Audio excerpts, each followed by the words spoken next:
Hey, welcome to the video.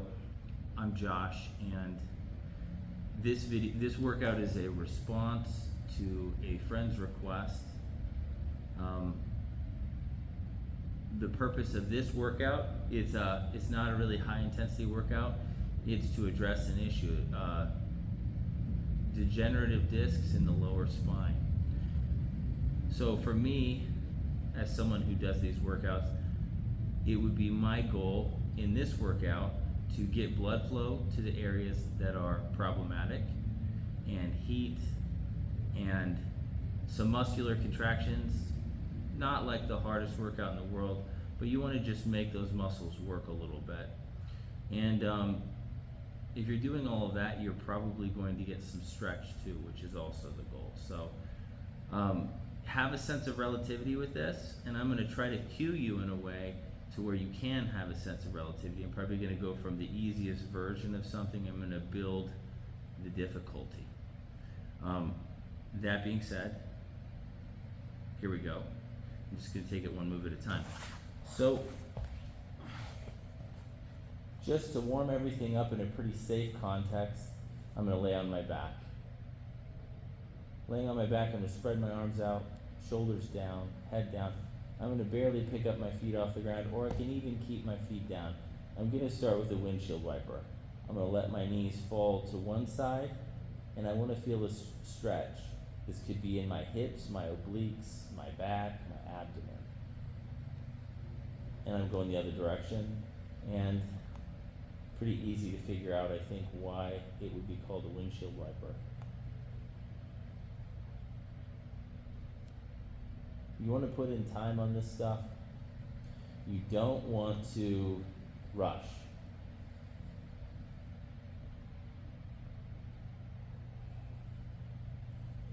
So let's say I'm working from here and this is good enough.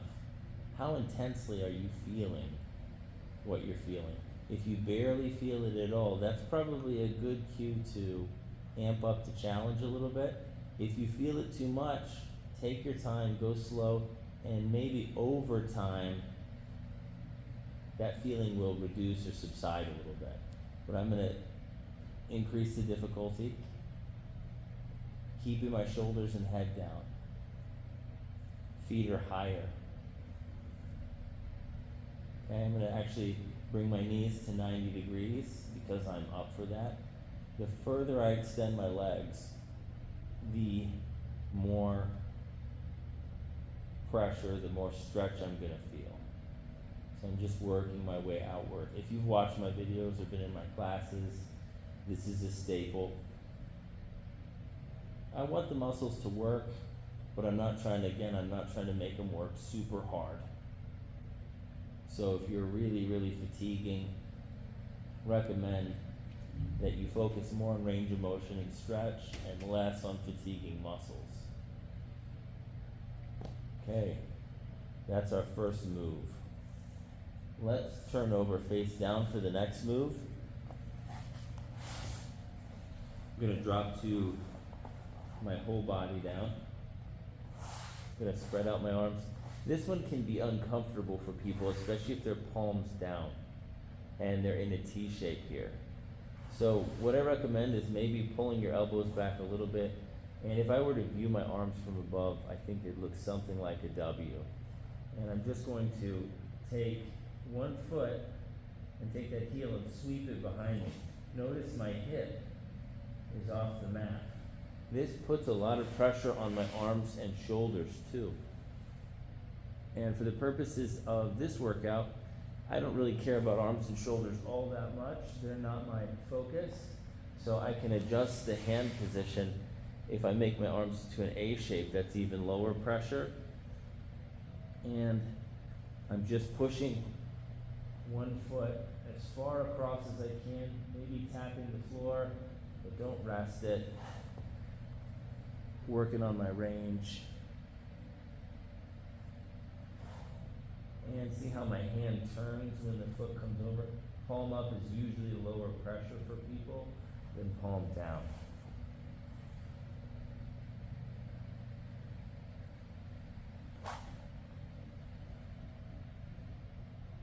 And I'm just dragging that heel as far across as I can.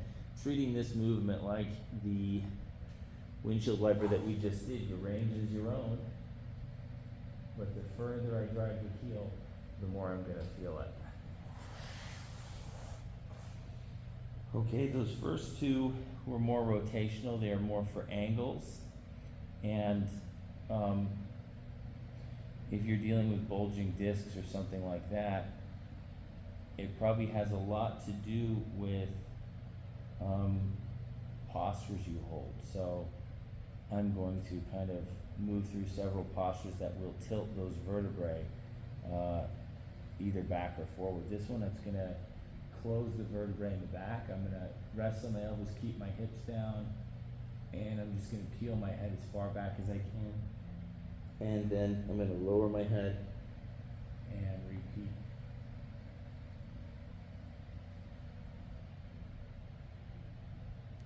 So your range is your own. How high can you go?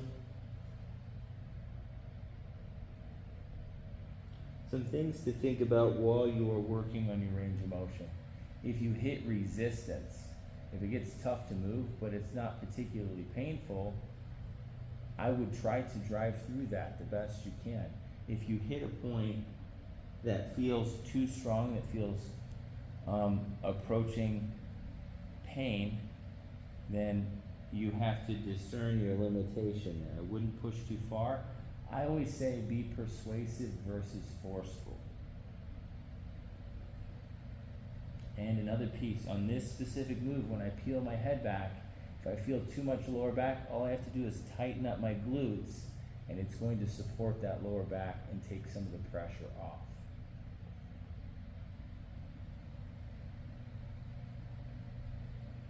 How long should I be doing this? You can just follow me on the video and I'm kind of taking my time. Or if you know these by heart and you just want to work on them, I give them at least a minute. If you've got an issue, I give them more than a minute. I give them 2 or 3 minutes. And you know, it's always a judgment call. If any strong feelings start to dissipate, that's a good sign. You're giving your body good amounts of stretch.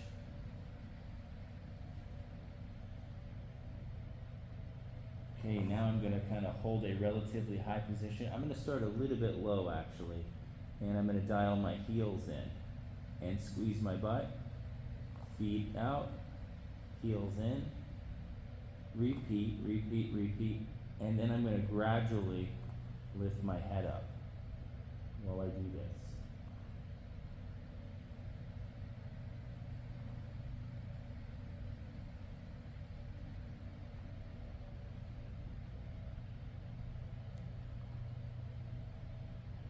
Okay, both of these movements, the one with the head moving up and down and the one with the knees bending, these are kind of directed towards your hip flexors indirectly. This one is less direct. The first one was more focused on the hip flexors, but it will definitely tighten them up and pull them and stretch them. If you can create slack here, that's certainly a good thing. Give it another 30 seconds.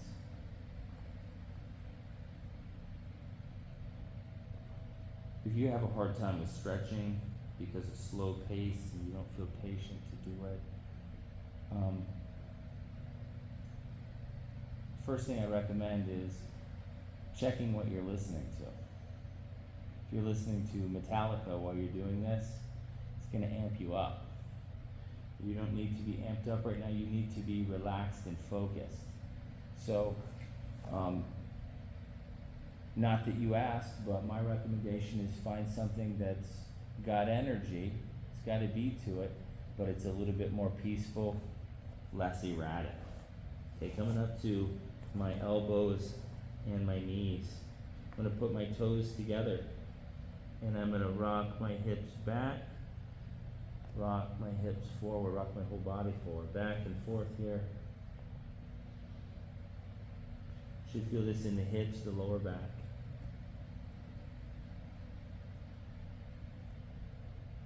Again, I'm persuasive.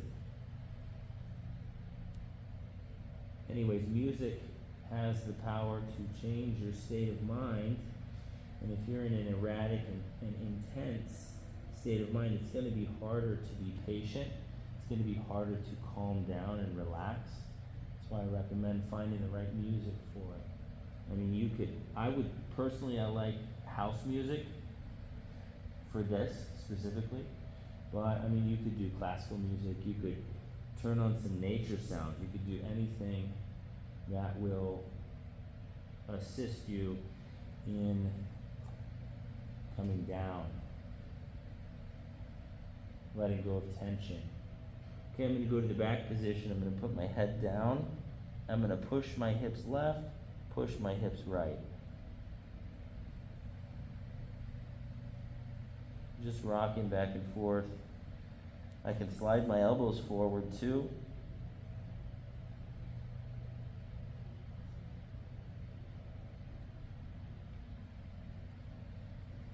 Trying to open up the spaces around the lower spine and the hips.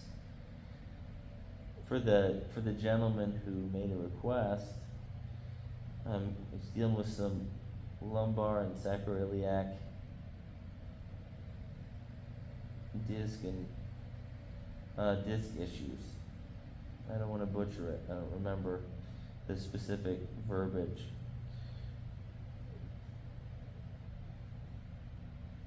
But mobility is key for this stuff. And even if he can't do what I'm doing, and he can do partial versions of it, shortened versions of it, this will still benefit him because we're all capable of change. You have to start working in the direction you want to go, though. That's the key. Just being able to work in the direction you want to go. In my 20s, I lifted weights, really heavy weights. I cared about strength training, and it made me strong, but I was like the Tin Man. I was very robotic, very tight. And instructing and helping people forced me to be more versatile and more well-rounded.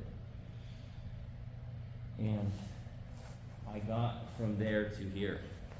I'm not a particularly flexible person, but I am the most flexible version of myself I have ever been in my life. And just like everything else, it's about putting in the time and putting in an honest effort, and knowing the right way to approach it too. So that's what I'm here for. Hopefully I'm being helpful. Coming to seated. From here, I'm just going to, I'm going to work at an angle. I'm going to pull the right foot back, and then I'm going to lean. I'm going to change my angle so you can see me better here. Pulling this right foot as far back as I can. Let's say you get a hamstring cramp or something like that. Just lean further to the left and let the leg go more out to the side. The more open your knee is, the less pressure. The further back and the closer your heel is to your glute, the higher the pressure. So foot back on the elbow, and I'm going to start working this elbow backwards. How far back can I lean here? I'm going to touch the floor, touch the floor. If I can't touch the floor, that doesn't matter. I'm just intending to turn my head and reach. Whatever your range is, whatever you're capable of, modify for you. Also, anytime you have questions on these videos, I'm trying to work on my communication skills, and I know sometimes things are hard to cue, sometimes things are hard to understand. Let me know if you have trouble understanding something. That will help me focus on improving my communication in that area.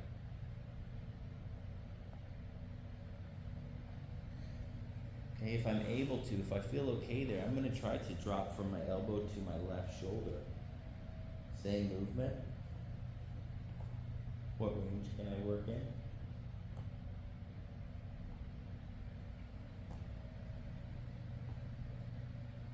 If I'm not quite there, I'm just gonna stay at the easier version. So what am I trying to feel here? That's always a good question. You're probably gonna feel the inside of your knee, you're gonna feel your quad and your hip, might feel your lower back.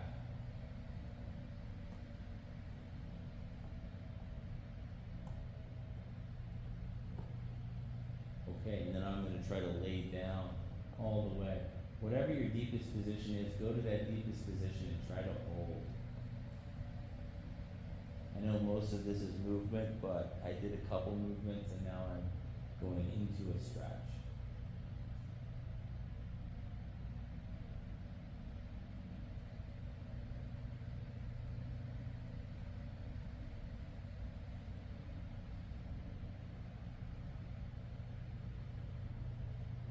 For the sake of brevity, I'm not going to do this very long. But again, if something is working for you, something is providing you with a benefit, and it's you feel it, it's a flexibility benefit. 15 seconds isn't enough. 30 seconds isn't enough. If you have an issue, a minute, 2 minutes, 3 minutes, it's all good. Don't overdo it. Choose gentle, choose persuasive, but put in time. I drop it to my elbow, touch the floor on one side, touch the floor on the other. I can scoot further back, so I'm going to. Second side. So on one of these legs, one of my legs is longer than the other, my left leg is longer than the other, and sometimes that translates to certain movements being less comfortable, my hip or my ankle.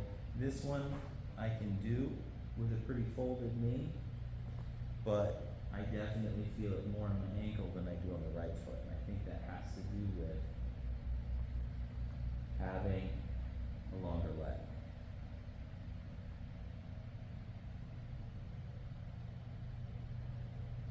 I think a lot of people don't understand that there are a lot of factors in life that can negatively impact you over time, negatively impact your health over time. They have nothing to do with being quote unquote good or bad.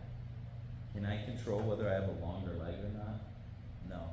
But you could see how having one longer leg is going to tilt the pelvis and therefore everything north of it. And if I'm not working on it, problems start arising. Your body has room for grace, you know, it has room for flexibility, and that's why flexibility is great. Okay, going down to my shoulder. But sometimes we discover we have issues and there was nothing we could do if we didn't know that our leg was longer than the other one. I mean, a big one is just people having desk jobs. You can't really, or driving in a car all the time. You can't really blame yourself. I mean, you can, but I recommend instead of that, how can we mitigate this? How can we manage it? How can we improve the situation? All right, going back down to my back. Holding the stretch. How can we address the situation? How can we improve the situation? And there are always answers. Being willing to look for those answers is a big part of it.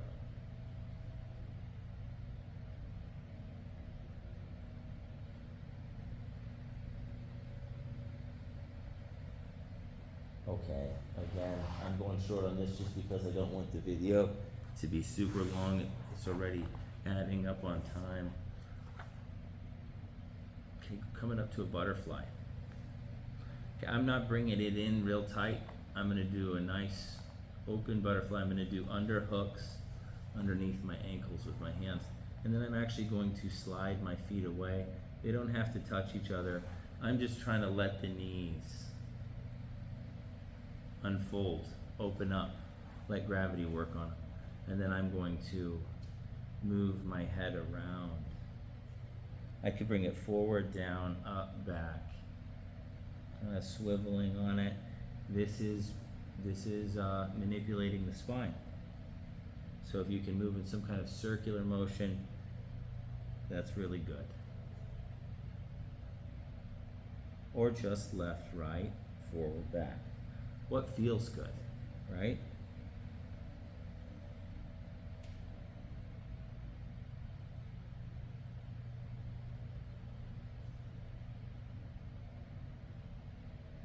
Got one more after this. Here's the thing. If these moves are not exactly what you need, there's always more. I think these will be therapeutic. Moving on to the last one, I think these are therapeutic, but if you need something more specific or more directed, then those things exist. I'm going to move my head in a circle. I'm trying to overlap my arms here. Spread my knees out, and then I'm just taking my head in a big circle both directions.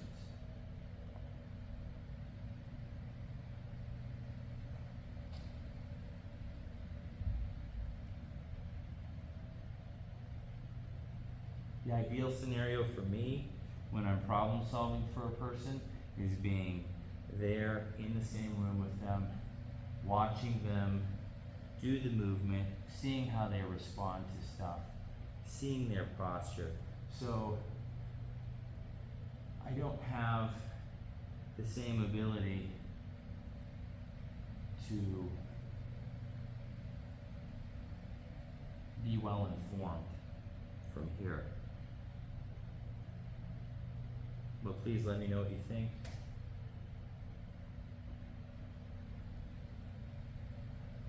Big circle.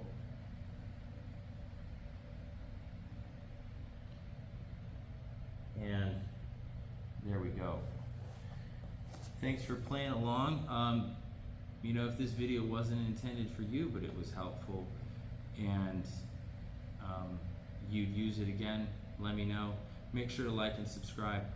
Hope you have a wonderful day. Thanks.